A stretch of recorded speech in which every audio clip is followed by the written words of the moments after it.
তো hi guys, আপনাদের side এসে বসছে নিজের জীবনের প্রথম ব্লগ নিয়ে। তো গাইস, আজকে আমি বেশি কিছু না, প্রিপারেশন ছাড়া একটা ব্লগ নেওয়ার চিন্তা করছি। জীবনে করি কিছু তো আগে দেব। তো আজকে শীতের দিন দেখতেছি, সকালটা উঠে নামাজ পড়লাম, দেখলাম না কুয়াশা আছে। চললাম আপনাদেরকে একটা কুয়াশাতে ঘুরে নিয়ে যাই, তাহলে কেমন দেখা যায়। তো চলেন আমরা কুয়াশা থেকে ঘুরে আসি।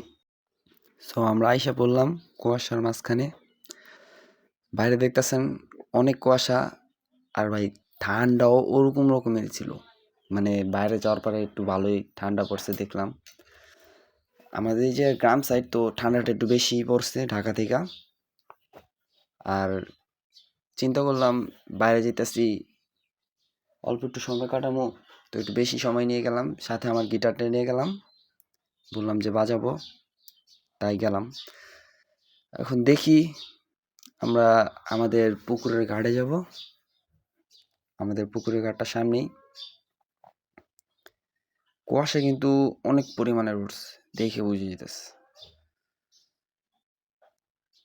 এই যে আমার পুকুরের ঘাটটা, এখন আমরা নামতাছি, যাব পুকুরের একেবারে পাশে আছি।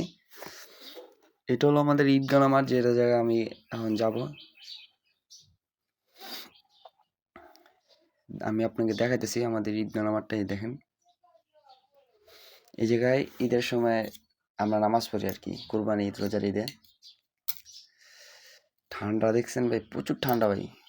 আর ভাই আমি আগেই বলে রাখি, আমি কিন্তু গিটার এত একটা বাজাইতে পারি না, সো যদি ভুলভাল বাজাই তো মাফ করে দিন।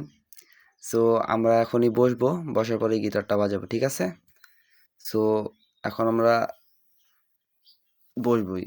আর দেখেন যে জায়গাটাতে আছি, জায়গাটা কিন্তু অনেক সুন্দর, কারণ এই যে দেখেন, এই জায়গাটা বসলে আসলে ভালো লাগে। আমরা সবসময় বসে থাকি, আমি আমার বন্ধু বান্ধব। সো আমরা এখন বসি।